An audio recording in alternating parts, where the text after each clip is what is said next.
Whatever works. Smile pretty. That would get a little closer.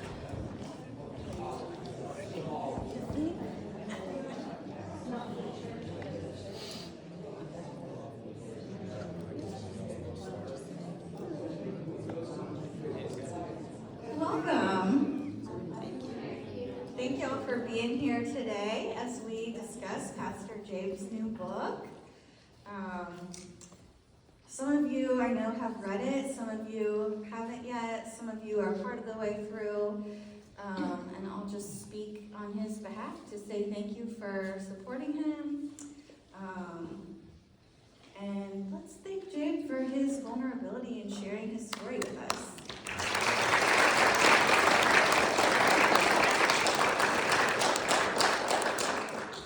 I told somebody on the way in that this was not on the bingo card for my life. Those of you who have read it, you probably know what I'm talking about, but this is really cool. I appreciate you all. It means a lot to me to have you here. So yeah.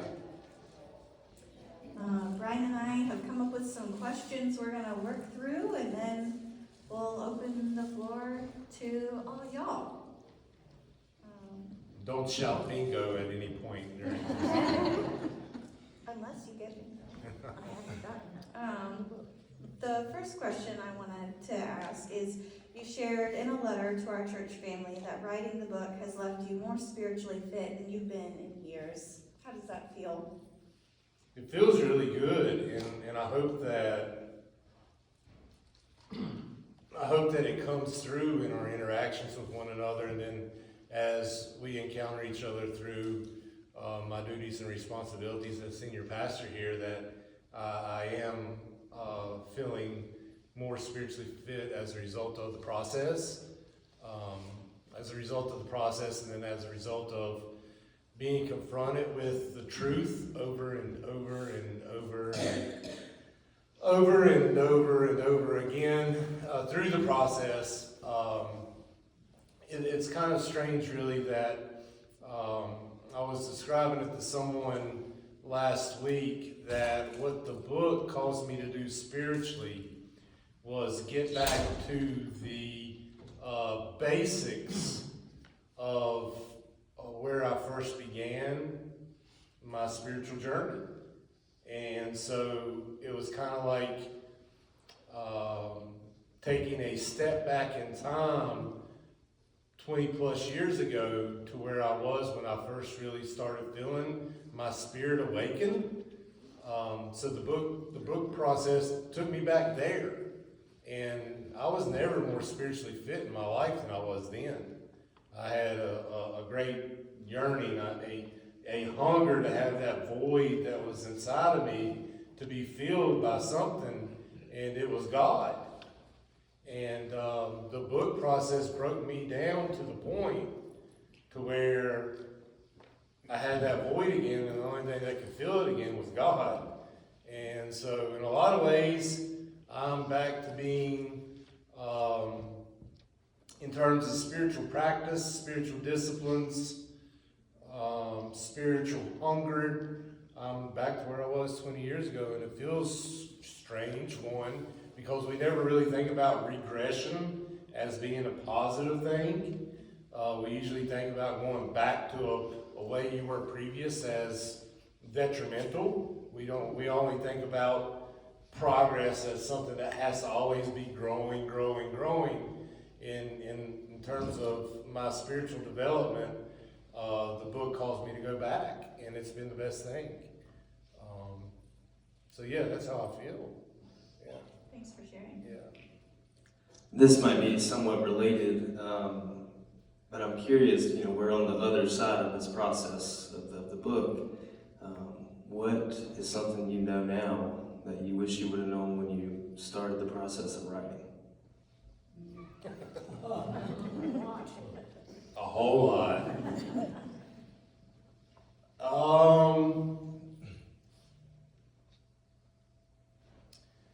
I think the most difficult part of the process for me was in the editing part of the work. And the reason being is that I had to reread and relive so many traumatic experiences repeatedly. And knowing what I know now, I would have made it a project that lasted several years as opposed to a handful of months, because it was so draining. Because I set aside Thursdays, so after I would do whatever I needed to do on Thursday in terms of my ministry, I would then, usually after lunch, shift into edit mode. And that would then spill over sometimes on Fridays or Saturdays, depending on how I was feeling. And then I had a couple of really intensive weeks that the church SPRC allowed me to have. And in those intensive weeks, sometimes it was reliving all of it, 3 times in 1 week. And so that was very draining. And what I learned is that, I don't know about everybody else's, but my spirit only has the capacity to deal with so much death and trauma. And having to deal with it repeatedly in the editing process was just too much. So I would have probably made it last a little bit longer. The thing that kept me going was, let's say I did an intensive edit on a Thursday and I relive something like Adam's death. And I go through and I read it, I feel all the feelings that I felt then. I had to deal with how I'm feeling about it now. And that would cause me to have 48 hours of just heartache. But then when Sunday got there, I felt really good. And so I'm like, I can do this again next week, And so I do it again next week, and then it'll be 48 hours of heartbreak. And then I feel really good again. And so, I wish I would have done it different, but to be honest, that's really not how I work. So it probably would have never happened any way different, but it was a lot. It was a lot. And, I answered that question that way to also just kind of be honest and real, and to encourage you to be the same, that you only have the capacity to deal with so much all at once. Eventually the tank hits E.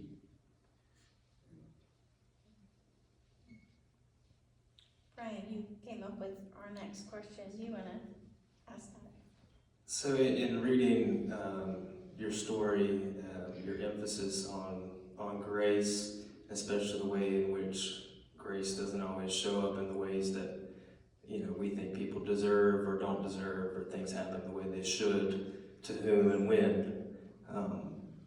I have witnessed a lot of those things in your preaching, so I'm kind of wondering, how your experiences and the grace that you observed or didn't observe at times has shaped how you now think about your theology and your preaching. Yeah, I say it all the time. There are a couple of things that you cannot avoid. One is your formation, how you're formed as a child, through your adolescence, early adulthood. You can't escape that. And then the other thing is genetics. You can't escape that either, no matter how much you may want to. So there's no doubt that my experience with grace has a tremendous impact on how I approach the act of preaching. Hopefully now you can see that even more clearly than perhaps you ever noticed it before. But I think that, look, the thing about grace is that all things point toward it. All things point toward it always. And another thing about grace is that where it points is usually not where you expect. And I think the book, in my experience, is a great example of that, in that there are some unlikely things that happen where you can point and say that was grace in a place or a situation where people would say, grace can't live there. But guess what? It does. And so I think that a lot of what I try to do in preaching is, even if I don't come out and say it explicitly, it's implicit in whatever I'm saying on a given Sunday. Look somewhere unexpected where you think that grace cannot be, because it lives there. Yeah, that's why I love parables so much. You know, I love parables because of the strangeness of them, but then also just the unexpected ways that grace appears. Same thing with Flannery O'Connor. Those of you who participated in the Flannery O'Connor study with me, I like stuff like that because that's my life. You know, Flannery O'Connor's full of crazy characters, you know, violence, tragedy, and it all points back to grace. The thing about Flannery is you have to read her 5 or 6 times to be able to say, okay, I kind of see the grace now. So much of my job in preaching, and then also in the book, I think, is to say, you should see it now. Maybe it takes you 2 or 3 times, but at least it's not 5 or 6. There's grace there. So, yeah. Just to add to that real quick, one of my favorite quotes from the book is, I suppose grace often looks and seems foolish at first encounter. I think it's a great summary for what you just shared with us. Whoever came up with that.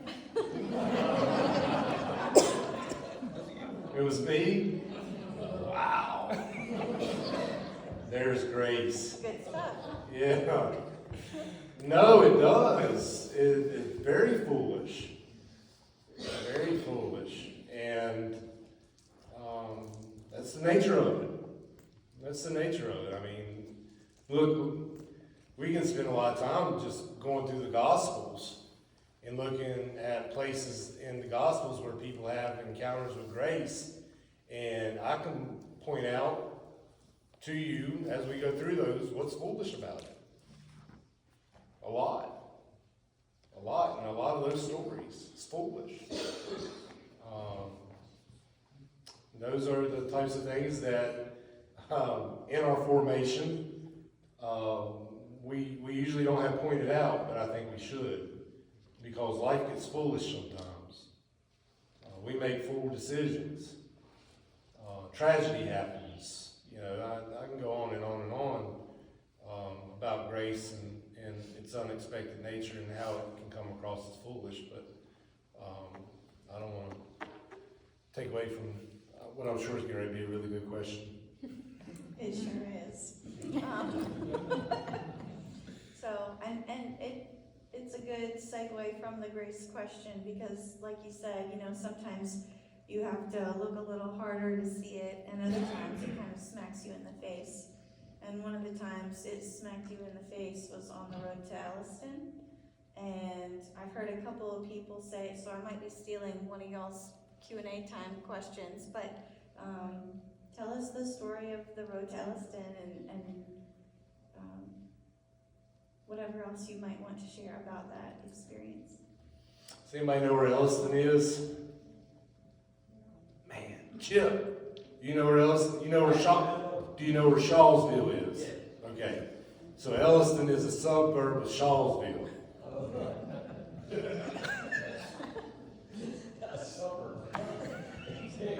It can't be. It's not possible.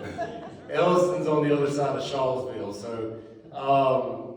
So I was working in Elliston at a log home manufacturer, and I actually plan on posting a picture on social media of me and some of my family members, where I'm actually in my work uniform from the log home company. I plan on posting that sometime soon to kind of use social media again to show the progression of us through what is now the story. Because so many people ask for pictures. I don't know what that says about my writing, that everybody wants pictures. But yeah, so I just got clean. Had already started going to church, but really wasn't, I would say, getting a lot from it, other than, the music was kind of cool, and I got to be in a pew with my daughter and my grandmother and Amber, my dad. So that was kind of cool, but I'd been going to 12-step recovery, and they've been talking about spirituality, and the people in there told me, if you want to stay clean, you need to start praying. And I was like, okay, what does that look like? Well, just do something, try something, so serenity prayer, God grant me the serenity to accept the things that cannot change, the short version of that. And then, I kept praying and kept praying and kept praying, and just wasn't having any aha moments. There wasn't any, with my expectations and my desire to achieve, I expected that when I started praying, I was going to be the best prayer that ever lived on that side of Hiawassee. All right, y'all don't know where Hiawassee is either, do you? You know where Hiawassee is? All right. So I expected when I started praying, by golly, the heavens were going to open up and God was going to come down and say, all right, here we are, let's talk. But I kept praying and none of that was happening. And I started feeling as if that whole praying thing was a waste of time. And I was ready to give up on it. And the people around the 12-step rooms, they were like, no, you don't do that. You keep praying. And so I kept going to church and started modeling my prayer off of the prayers I was hearing in the sanctuary, And so that was furthering my development in my prayer life. And one day I was traveling down Interstate 81, and it wasn't long after they had put in the exit 118 there. It's 118 A, B, and C. And I had to get off of there to go to Elliston. And the Dish Network building was to my right. I'd been fired from there twice, but it was in my peripheral as I'm praying. And,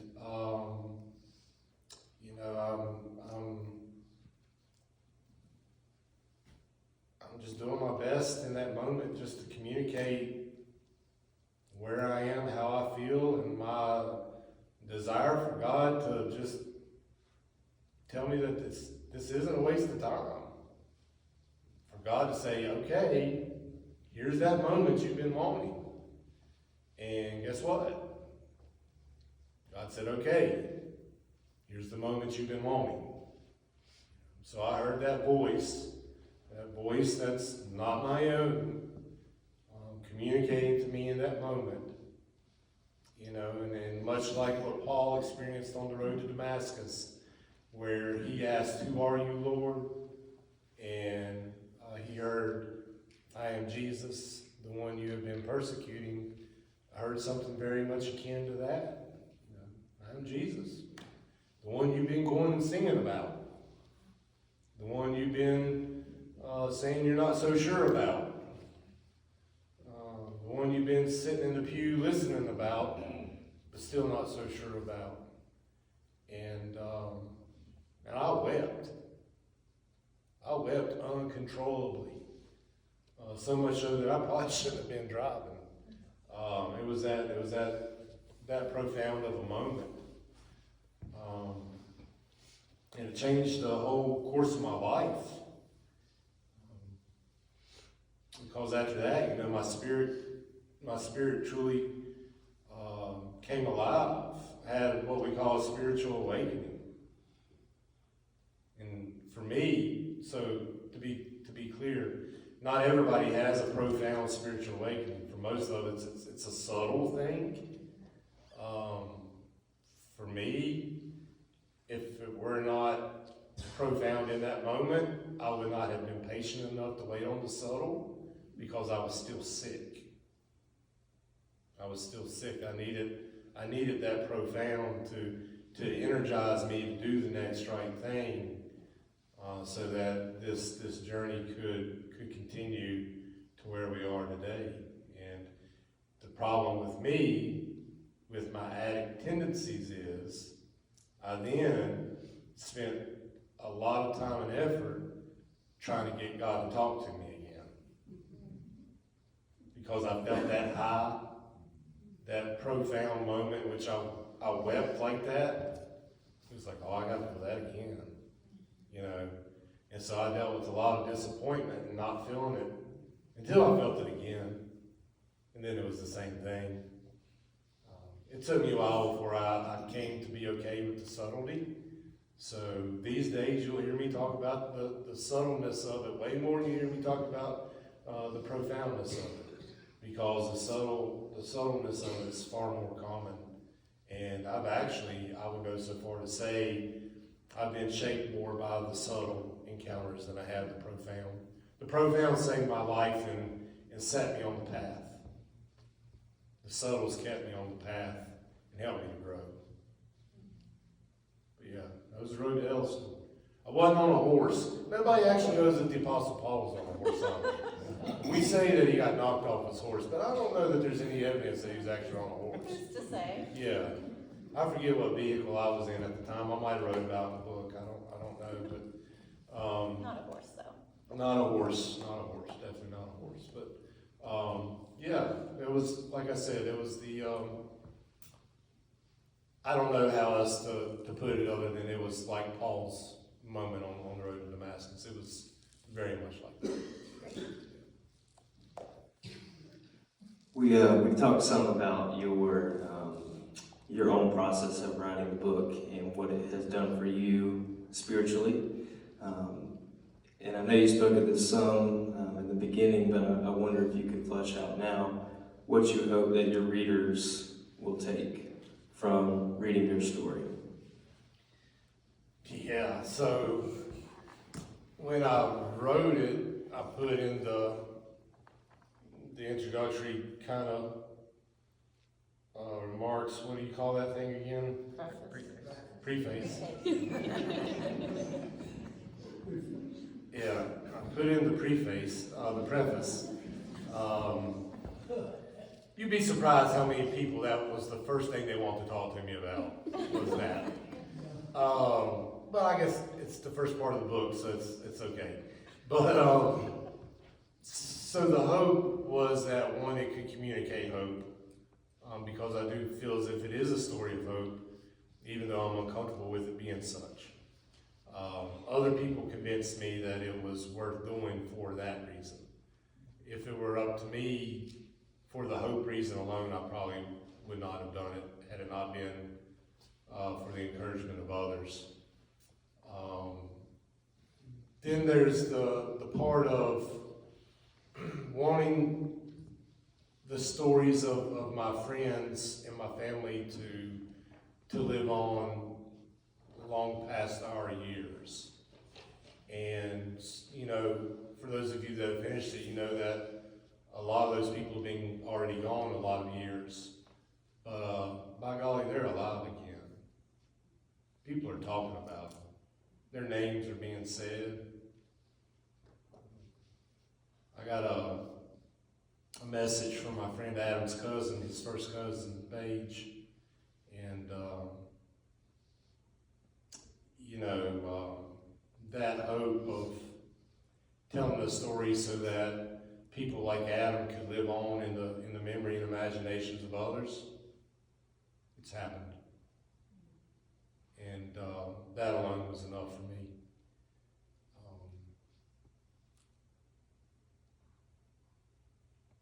You know, the opportunity that I have is unique in that God has given me the ability to be able to use words in a way that a lot of people can follow along, so that the message of hope can be heard and hopefully received. And when I speak now or when I write now,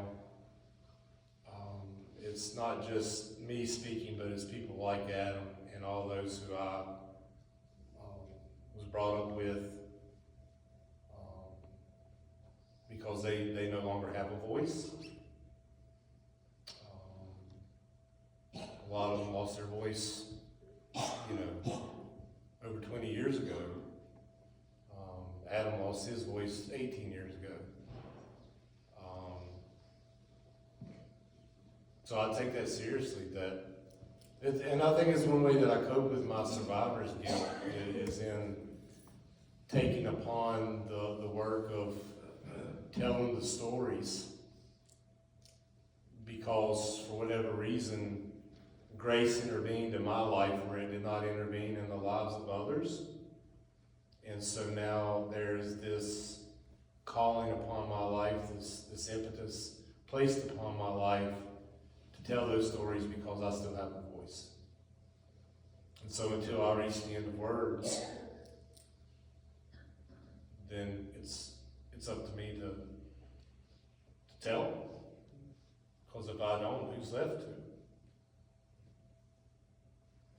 Pair that with the ability that,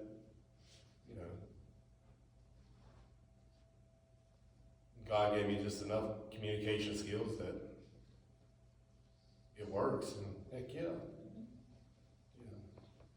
So I mean, those are my motivations. There was one other motivation that I mentioned in the book. Remember what that was? Where you said it was more selfish. All the you. selfish part, yes, thank you. I haven't read it since I finished in August, and I'm not going to, so. Yes, the third reason was selfish, and that has been accomplished, as we've already talked about, The third version was what? Selfish. Selfish. Yeah, the therapeutic for myself to be able to get it all out. Yeah, because it was like journaling, and I'm not a journaler. Like, that's not something I do. But the book ended up being kind of like that. So yeah, that was the selfish reason. That was the third reason. Yep.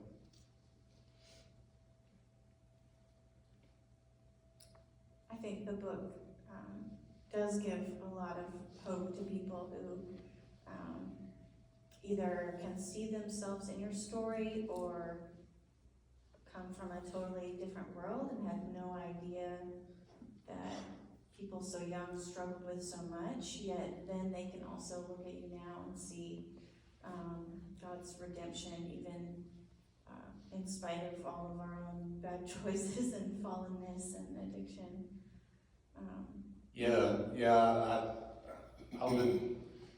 I would say that the whole thing since it came out has been surreal, because people are like reading my deepest, most inner secrets and thoughts, and it just, we're friends now.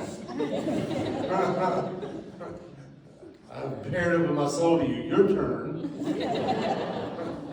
Unlikely. Yeah, unlikely, right?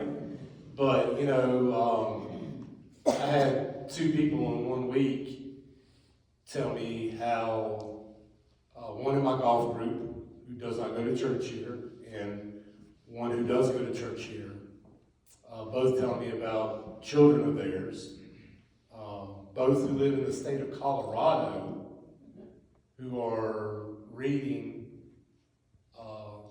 They Call Me Jabe, and both of their parents hope that they get some hope out of it because of their circumstances and their mental health or their addiction, or the combination of the two.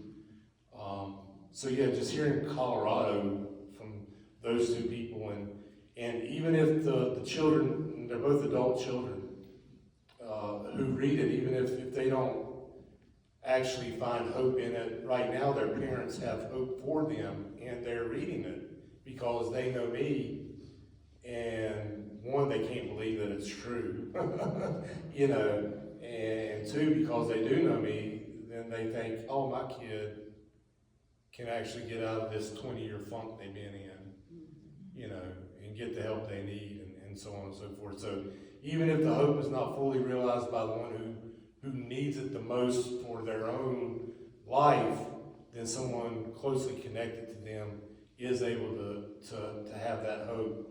So I think that part's being accomplished too, just based off of what people are telling me as they share it with people who they think need to hear a story like that. And because let's face it, be honest, we all know somebody's whose struggle is real like that. Yeah. So it's accomplishing that, and that makes me really happy. Yeah, that makes it worth it. Good. Yeah, that makes it worth it. I mean, and that's the other thing, you know, that a part of my formation that, you know, and part of the giving back because I still have a voice, that's always been like the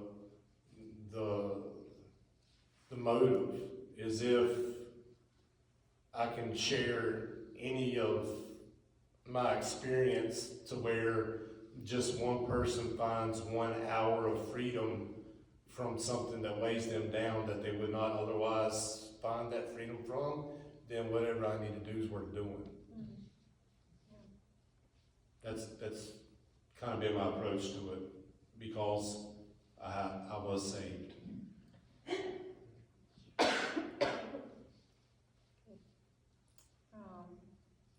Something that we talked about on the podcast episode about your book that's coming out in December. Something we talked about in recording the podcast episode about the book. You wanted me to make sure we highlighted that today, and that was the way you closed the book with, "I am an addict, they call me Jabe." And I had framed that question before in a sense of I've heard people talk about it in terms of getting clean. That's the way you often refer to it. I've heard of people say I'm a recovering addict or in recovery. Talk about your decision to name yourself as an addict in that way as the close of the book. Yeah, I mean, look, you can spin it any way that you want to. And the first thing that needs to be said is, yes, I am. And, you know, whenever I've been a part of 12-step communities, if you've never been a part of one, you've maybe seen it on TV or a movie, and, you know, "Hi, I'm Brian, and I'm an alcoholic." And everybody says, "Hi, Brian." You know, well, when I've been in such settings, I'll say, "I'm an addict. My name's Jabe," and I say the what I am first and the who I am second. Because what I've come to realize is that if I forget what I am, then who I am stops mattering as much. And so, yes, I am. I choose to still identify that way because it is still my personal truth that the person who I was in 1998 can still be who I am today with just a few wrong choices. And so, am I recovering? Absolutely. You know, there's no doubt. But I don't feel it necessary to add that adjective to what I am for any reason. For me, it's unnecessary. Again, you know, I am. And there have been instances, you know, over the past 20 years where I thought maybe I was cured of it. That was the devil. It was the devil talking. It was not the case. Yeah. I think that was the hardest part of the book, was admitting that. And I see Jim Gullich out there. Jim, hey Jim. Jim was one of my readers. Him and Paul Coco, Katie and my best friend Kyle. And so in one of the earlier copies, I kind of danced around it. I danced around it saying, you know, sure, the big turning point happened 20 years ago, okay? And you could stop it right there and everybody say, yeah, that was great. My preaching professor, Rick Lisher, who wrote 2 phenomenal memoirs, by the way, and he endorsed mine. He read it and he said, I really think you should stop there. And I was like, no, I can't, because that's not the truth. And I can't do this and it'd be a half truth. And so what Jim and Paul and Katie read was my kind of dancing around at maybe 3/4 truth. And then based off of their feedback and based off of, again, being tracked down by the Spirit and saying, okay, dummy, here's your chance. You can do this the right way. It's going to be harder. It's going to be scarier. But you really should. And so that's how the part came in at the end. Not just that line of, I'm an addict, they call me Jabe, but the parts leading up to that where I admit that there have been times, even in ministry, where I coped in ways that were unhealthy with substances or a substance, alcohol, that had it remained like it was without the recovering part, then, you know, I would not be a very good pastor to you all. I would not be a very good husband or parent, nor would I be very good to myself. So yeah. We appreciate your honesty and bravery. If Brian doesn't have any more questions, he and I will run the microphones out to all of you to ask away. Don't. Mary, and then we'll meet you. And hold it real close.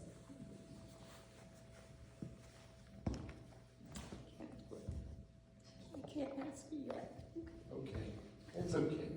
Jay, Jim. my son still says every morning, I'm not using today. Is that the case with you? Yeah, like I don't touch the stuff. Yeah, and it's a daily reprieve Yeah. is the language that we use. And he says, you don't say I'm not using this week. Right. You say I'm using today. It's always a day by day thing. Correct. Yeah. It's always a day by day thing because, I mean, let's face it, that's all any of us are promised anyway is today. I'm ready now. Mary Chapman's ready now. Hold on, Jim. I can appreciate how painful these memories must have been for you to dredge up. How did you remember everything if you were so violent? Great question, Mary Chapman. He's got a scary good memory. I've got a scary good memory. Yeah, Katie can attest to that. Yeah, look, my mom wishes I didn't have it. You know, my dad, when he was alive, he wished I didn't have it. But yes, I've always been blessed with it, and I hope that it remains. But yeah, it's also a curse at times. It's a gift and a curse. But when it comes time to write a memoir, it's definitely a gift. And trust me, there's a lot more memories that didn't make it in there, my friend. Look forward to chapter 2. Oh, no, we're not doing that. My mom actually said, when are you going to write something nice that you did? I mean, the fact that I'm alive isn't nice enough. I mean, come on. Your grandchildren? Yeah, right. Thanks, Mary. Hey, Jim. Hello. I saw an article this past week written by Caroline Kennedy. She said when she reached adulthood, she realized at one stage of her life that she was not well. And when she started talking even to her husband and, close friends, a lot of them discouraged her from seeking help because they said, no one's going to be sympathetic about anything that Kennedy would need in life. And she had to confront that. She said she finally came to a realization that present privilege does not negate past trauma. So, a lot of people now would think of you as a privileged person. If you're in a large, thriving suburban church, and you've got a successful family, and I think there can be this idea that, if you just keep moving, you can just leave the rest of that behind you. And you should, What would you say to those voices that encourage people not to confront their past, not to confront their demons? They're full of, never mind, I can't say it because I'm not right. They're full of manure. Yeah, because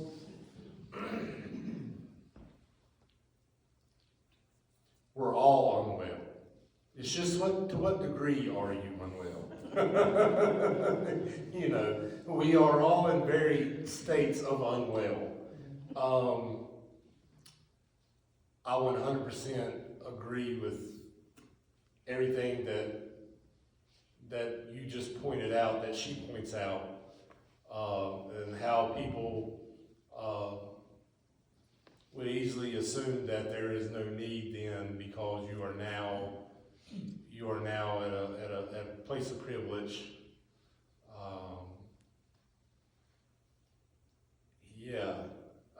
I think that internally I deal with some of that, and it does fall into the category of survivor's guilt too. I think, all my friends are dead, and I live in Pinehurst. So it's easy to write that off. But Katie knows this. I think Brian knows it. The nightmares I have, where people that have been dead for a couple of decades show up, weekly. I can pretend like that's not happening. That's happening. And that is traumatic. So yeah, I think anytime, because again, two things you cannot run from: your formation and your genetics. My formation is still my formation, even if where I'm at now is far from that place. It's still very much a big part of me. It is me. And vulnerability is something that we as a culture do not value, and that's a shame. Brene Brown has done a lot of really good work over the last several years showing the value of vulnerability for us as we try to be the best we can be. And I'm of the mind that vulnerability and authenticity, that rules over appearances and what other people think always and everywhere.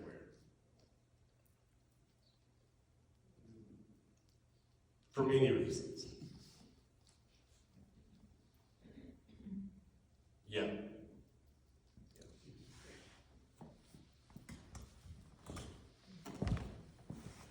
I just got really nervous because I saw Chick Evans raise his hand. Hey, Nathan. Hey, Jabe. Two things. The first thing I was going to do is answer one of the things that you mentioned, which is you're 100% at having at least one person find peace from reading your book. So that's done. Thank you. And the second part is you talked about how you wanted the flock or the world of people to respond. But I'm also interested in what you want the Christ to hear from the story. Gratitude, and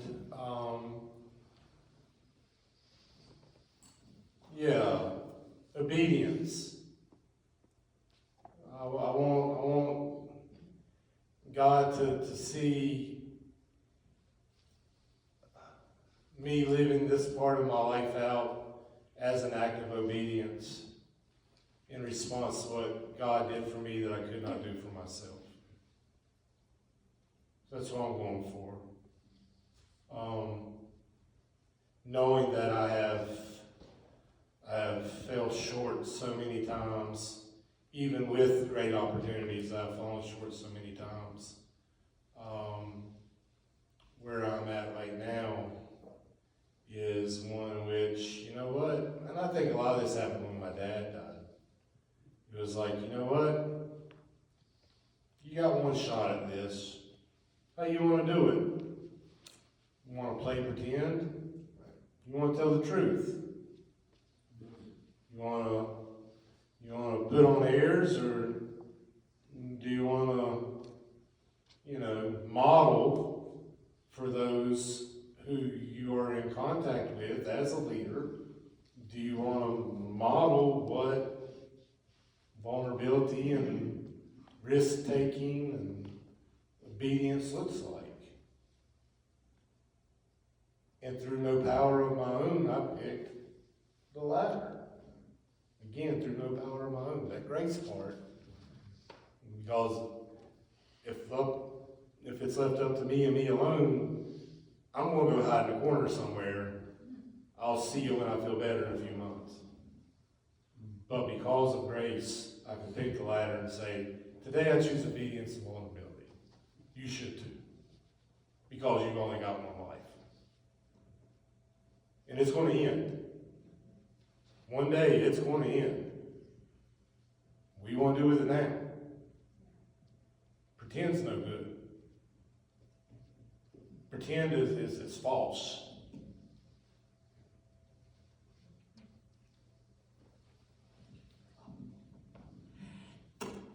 Jabe, I admire your courage and your honesty. I've always been known as an honest person. Hey, I heard you. I would just ask, how much of your past did your children know about before this book? And how has this affected them, or how have they responded to the publication of your book? Great question, and I appreciate you asking it. Everybody knew the gist of it. All three of them knew the gist of it. Obviously, Ella, being the oldest, knew more than the other two. But in terms of particulars and details and stories, most of those they did not know. They may know some that's not published. But yeah, I mean, they didn't know a lot of the more intimate details, but they definitely knew the gist of it. Since it's been published, their friends and classmates and others that they are connected with are very excited about it, and so that makes them very excited. Yeah, they're really proud. Ella, I haven't talked to Ella about it. Obviously, Ella's a different situation because she's out of the home and got a baby of her own and working and all that. But in my conversations with her so far, everything's good, you know, all good. Had to have a conversation with her before the book came out, because there was that one detail about when she was being born that she didn't know, and I felt that she should hear it from me before reading it or hearing it from somebody else. So that was hard. I didn't enjoy that conversation. She took it well, which I'd expect her to, but I still didn't enjoy having to do it. But that was my own doing. But the other two, so far, they're just like, that's my dad. You know, it's like, yeah, your dad was a crackhead, all right. Congratulations, you won the parent lottery. Just one follow-up to that. You talk about Amber in the book. Yeah. How did you approach Amber as you began writing this book to let her know you'd like to include her in your story?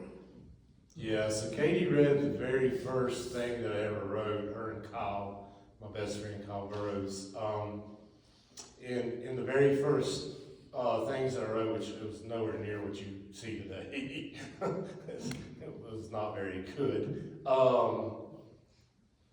I had made the statement in that, and I said to those who had read that I would let Amber write her own memoir. I'd let her tell her own story if she chose to, whenever that may happen. And then as I got more serious into telling my story, I realized that the two were very much woven together, and so I could not actually tell my story and leave her out.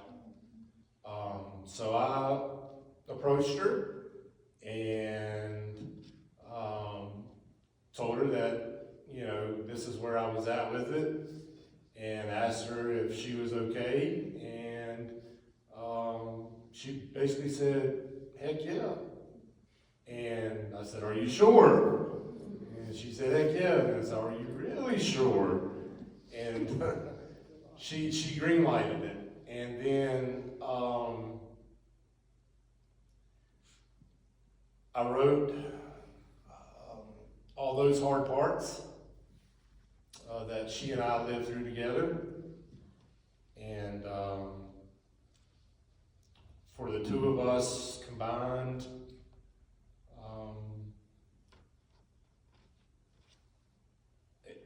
life is hard.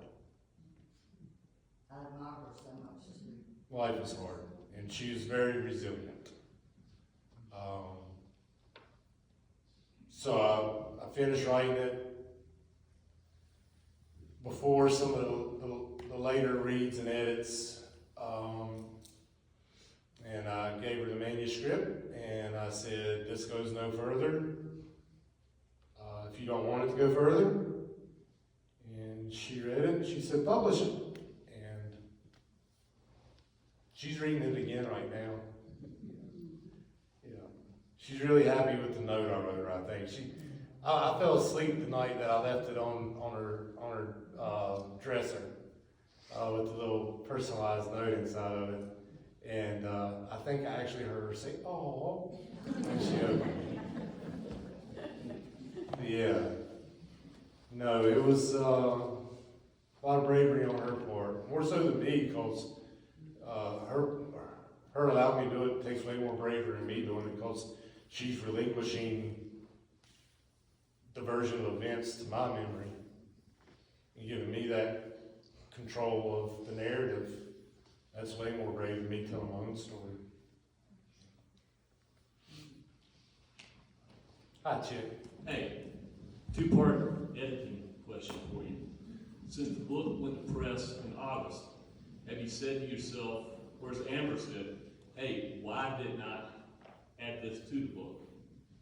And on the other side of the fence, as you were doing the book and it went to press, was there something cut out, person or event, a transition that you wished would have been in the book?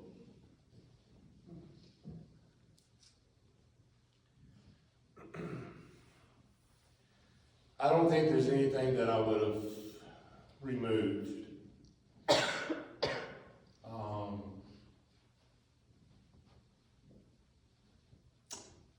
on the adding part, there are probably a couple of additional stories that I would have told.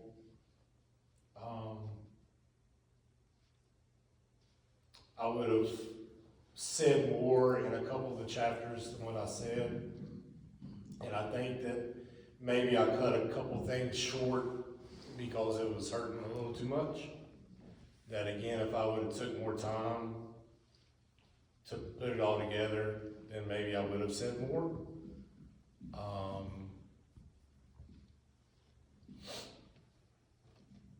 Like I said, Dr. Lisher said I should have stopped with the story of picking up the pizza at Pizza Village, where the maniac at the drive-thru window told me that it was paid for, already paid for.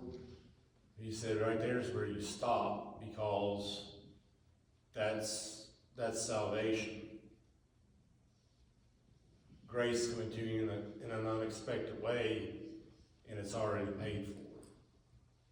And I was like, yeah, Doc, that sounds like a really good sermon, but that's not the story of my life.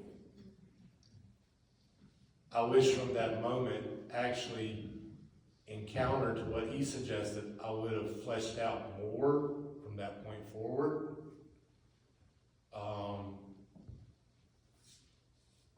Because there were a couple more stories I could have added.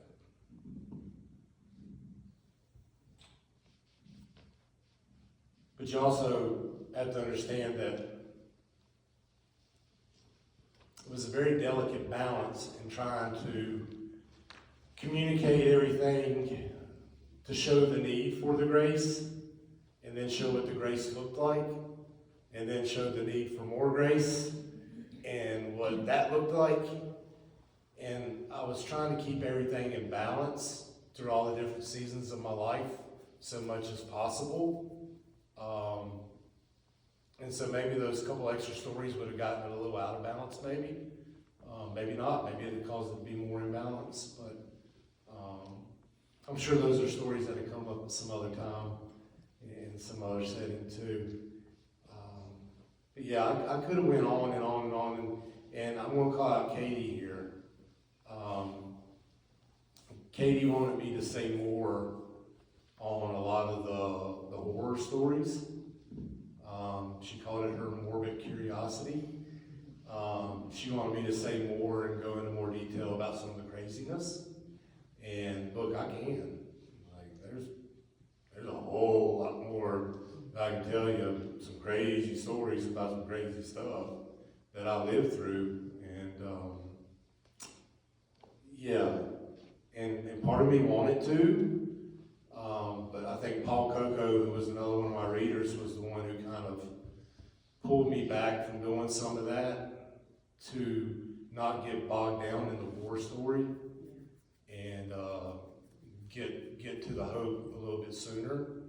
And plus, like Paul rang me in because I had, so when I was talking about Oxycontin, like in one of my original copies, like I broke down step by step in like 2 pages of how to break down and work up a pill in a syringe. And then on the methamphetamine one, I did on how to break down meth and put it on aluminum foil to smoke.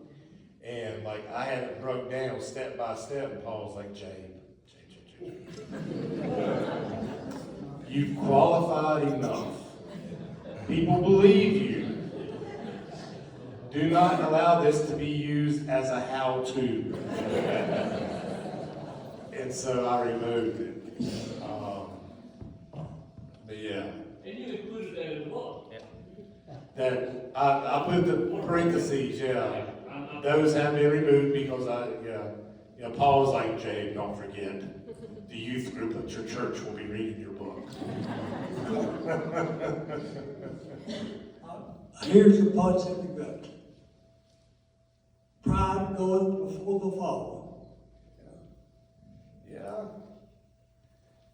I mean, Are you proud of yourself? mm, We are. I believe you. I believe with you, but no, I think I've made this clear through the writing and through conversations around it, that it's still a very awkward position for me to be in. Sure. Yeah, now y'all might think that I really love hearing the sound of my own voice, but actually I don't.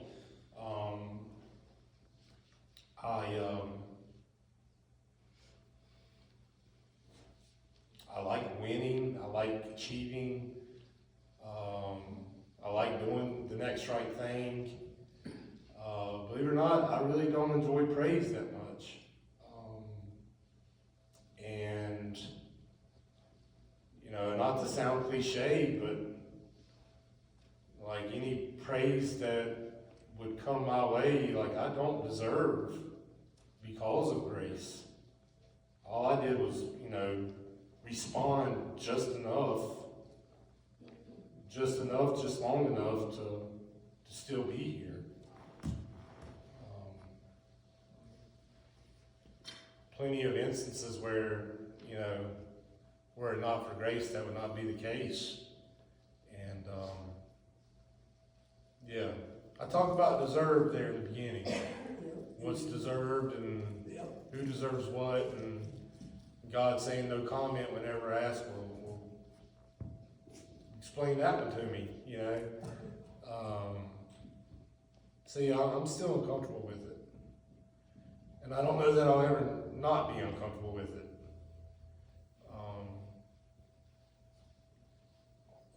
You know, to take Let me say Adam. this. Go ahead. Let me say this. We love you, and you love us. That's And correct. that's what matters, Yes, sir. right? Yes, sir. Okay. Thank you, Jim. I do love you. Go ahead, Jim. Go ahead. Hey, Ellen, thank you for the Amazon review, by the way. Oh, you're welcome. You did really good on that, yeah. You could see my name there, huh? I could see your name. So I'll repeat some of what I said. I don't read often, I don't have a lot of time, and when I do pick up a book, I generally fall asleep after 3 pages.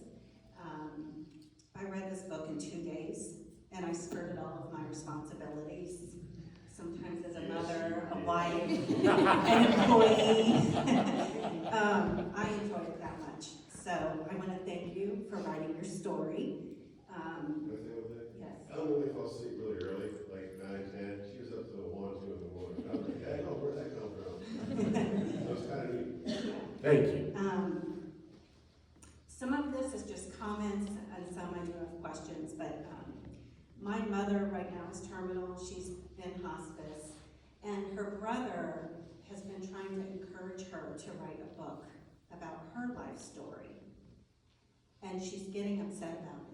And she has said, why on earth would I write a book about my life? Why would I want to relive all of that? And your book